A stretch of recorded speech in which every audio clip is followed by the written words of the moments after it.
John Cameron Swayze. Brett Huntley. David Brinkley. John Chancellor. Tom Brokaw. Terror attack at a resort area in Egypt. Tonight, scores are dead and wounded, and the question, who's behind it? Pain at the pump. We're on the road tonight, a 600-mile trip to check out gas prices and how they may be driving a big change. In the war on AIDS, the Pope could be about to make an extraordinary change. Why now? And an American original. On the day that launched Camelot, what everyone thought was lost tonight has been found. From NBC News World Headquarters in New York, this is NBC Nightly News with Brian Williams. Good evening. It was our intention to begin the broadcast here tonight with a story of huge importance these days across this country, the meteoric rise in gas prices and how it's impacting American life. Then this afternoon, there came word of a major explosion in Egypt. It happened at an area frequented by tourists, the town of Dahab on the Sinai Peninsula, where tonight as many as 30 people are dead and over 150 feared wounded. This is the third attack like it in Egypt since the fall of 2004.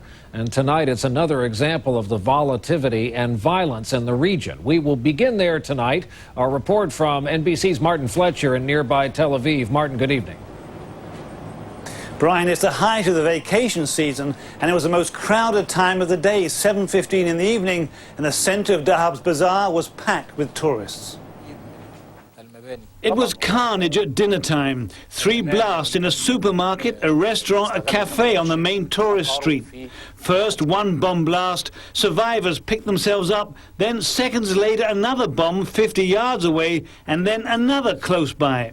I could see like big smoke, very dark smoke, and a lot of like the fire games, red one, flying everywhere by the area around me, and the glasses, and people fall down, people shouting. The small seaside resort was full of Egyptian and Foreigners died, including 2 children, and also that 3 Americans were wounded. Brian. Thanks for that, Martin. Our own Martin Fletcher in Tel Aviv tonight. With us for more on this tonight, Roger Cressy, a former member of the National Security Council, a former counterterrorism official in Clinton and Bush White Houses, who is these days an NBC News consultant. And Roger, what do you go in looking for early on, especially given what is often the temptation to blame al-Qaeda and look for their calling card? The bloody day, meanwhile, in Iraq. It was one of 7 car bombs across Baghdad that killed at least 9 today, wounded dozens more, all the victims civilians on this day when the designated new prime minister is just taking over. Also today, the discovery of the bodies of more young Iraqi men, dozens of them in all, many of them police recruits, apparently victims of the Sunni-led insurgency there. A jury in Virginia started deliberating today. They will decide whether 9/11 terrorist Zacarias Moussaoui should live or die. In closing arguments, federal prosecutors told the jury, quote, "You are the voice of your nation," and said there's never been a case where the death penalty is more appropriate than this one. But Moussaoui's defense lawyers argued that because he wants to die, he should live. The death penalty, they said, would only make him a martyr. In Houston today, Enron founder Ken Lay took the witness stand in his own defense. He said he had nothing to do with the alleged fraud and conspiracy that brought that company down. Lay blamed bad press, a bear market, and his former CFO, Andrew Fastow, for Enron's disastrous demise.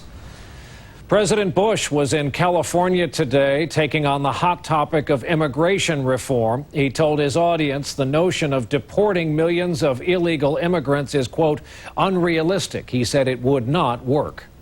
And I can understand it's emotional, but one thing we cannot lose sight of is that we're talking about human beings, decent human beings that need to be treated with respect. Massive deportation of the people here is unrealistic. It's just not going to work.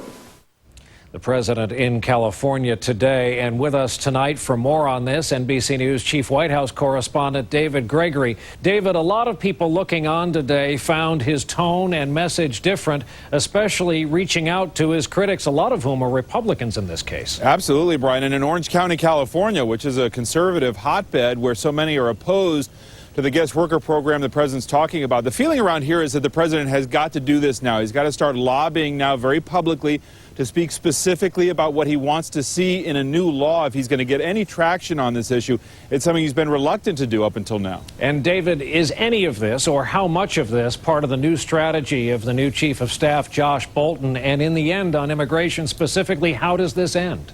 Well, it's certainly a big part of it. Joshua Bolten has told people that he wants to engage some of the conservative critics on this issue by really picking up the law and order approach to this issue, not just a guest worker program. There is more support now from the president, from the administration, on more money for border security, something that Congress wants to do first. That's coming from the White House. They think if they can get that conversation started, if they start talking about treating immigrants, illegal immigrants in this country who have been here longer differently from those who have been here a shorter period of time, all of that will help bring conservative critics along. So there's some new help that this bill could actually go someplace now. Brian? David Gregory at the White House for us tonight. Thanks, David. And now to another issue that's giving the White House, along with millions of American drivers, headaches: the soaring price of gasoline. The average price of a gallon of regular gas nationwide is now $2.91. By the way, that's up 41 cents a gallon in just the space of a month. There was a bit of good news from the markets today. The price of oil fell $1.84 a barrel. But NBC's George Lewis has more tonight on how commuters are coping with today's price spikes. As gasoline prices soar past the $3 a gallon mark in many parts of the country, people have started having second thoughts about the way they commute. In Salt Lake City, ridership on the city's light rail is up 50% over last year. I ride it because gas costs too much. It's ridiculous. And in Los Angeles, the land of the freeway, both bus and rail systems are rapidly gaining new riders. On this one subway line in Los Angeles, the Red Line, ridership has gone up 17.5% in the last year. And those numbers were calculated before the price of gasoline went to $3 a gallon. Glenn Rowe ditched his car for the 70-mile round-trip commute from Simi Valley to Burbank and now saves a couple $100s a month, taking the train and his bike. Since the first of the year, I have filled up my gas tank once in 4.5 months. Economists say people can help make a dent in high gas prices by turning to mass transit or carpools. The near-term solution is to reduce demand. People changing how they drive, when they drive, who they drive with. This is maddening. I'm about to park it, get on a bike or a horse or something. Avoiding the pain at the pump. It's a new priority for many commuters. George Lewis, NBC News, Los Angeles.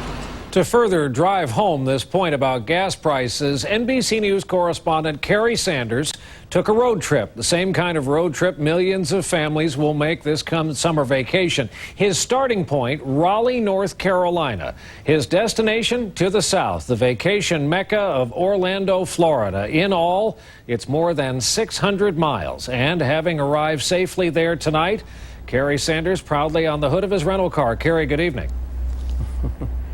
Well, Brian, on our trip, we discovered taking more than a bite out of the American budget is how much it now costs to put some gas in your car and do things just like that. Jump in and take a trip to a theme park like Gatorland or another theme park in Orlando.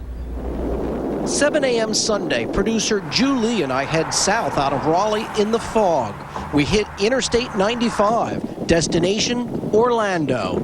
With only half a tank of gas and a long trip ahead of us, we fill up.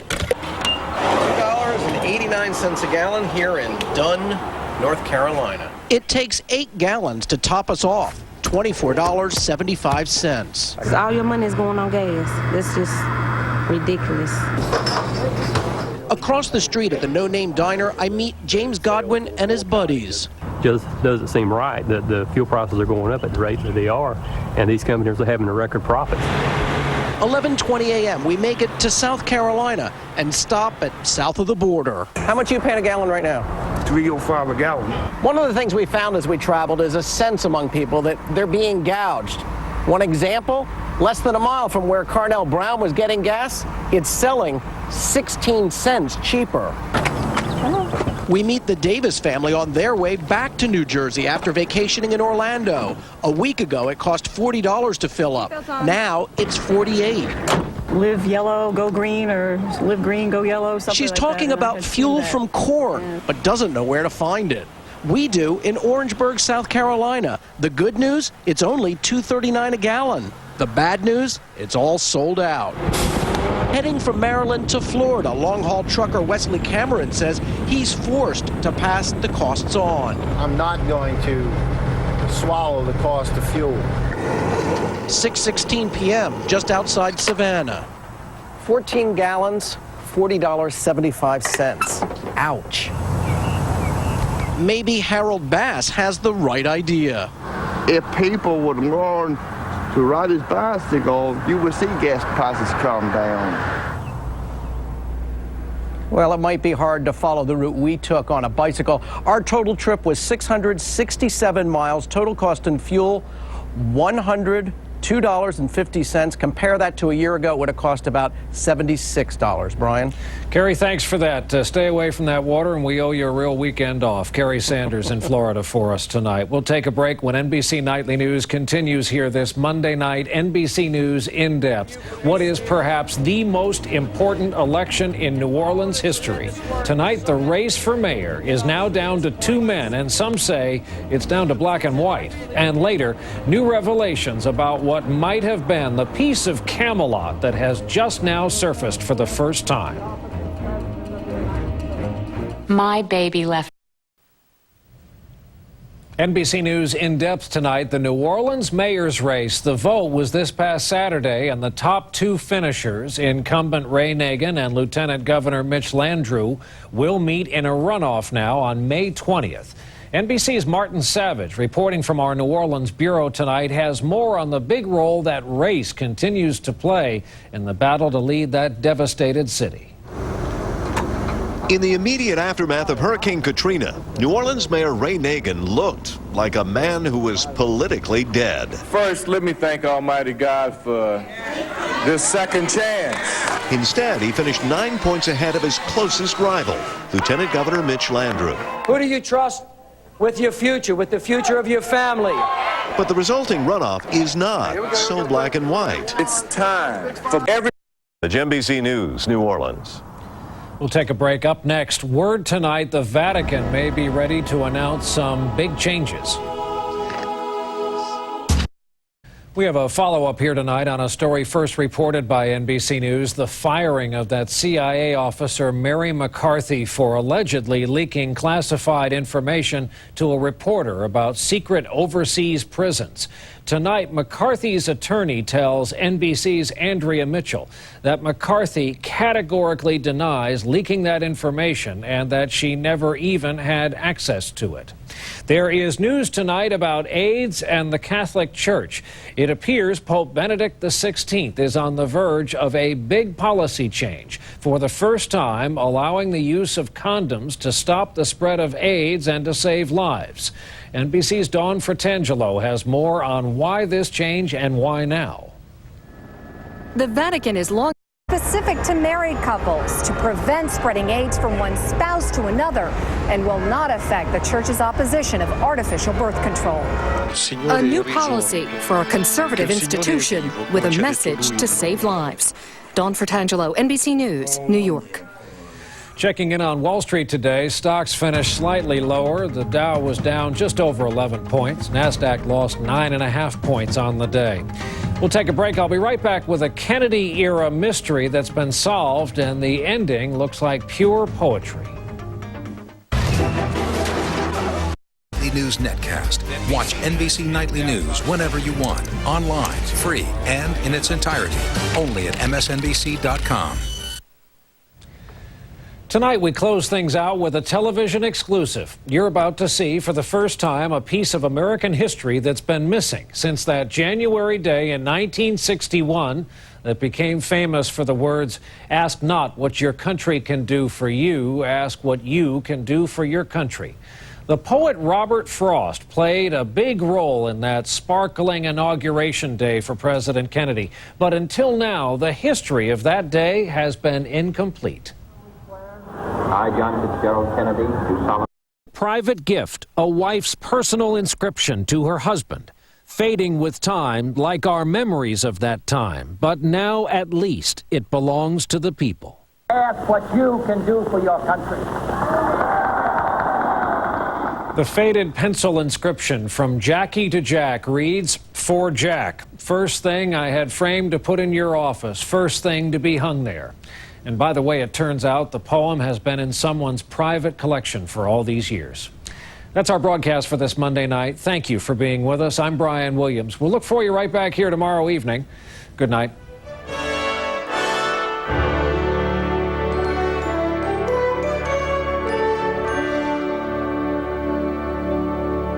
The new NBC30.com. More video than ever before. Top stories, sports, entertainment, the download. We're reinventing news online. The alert bar. For instant breaking news. Webcasts. Set to your personal preferences, sent to your wireless device. Podcasts. Right to your iPod. Weather Plus. Forecasts tailored to your zip code. Accurate, live, and always on. Setting our site to a higher standard. NBC30.com, Connecticut's online news leader. Is the answer using less oil or finding more of it? And the ripple effect on prices for just about everything. Why, even when you're not driving, you pay. Also tonight, the terror tape, a new and rare videotape from Al-Qaeda's leader in Iraq with a message for America. And standing room only. If coach is too tight for you now, imagine this at 35,000 feet.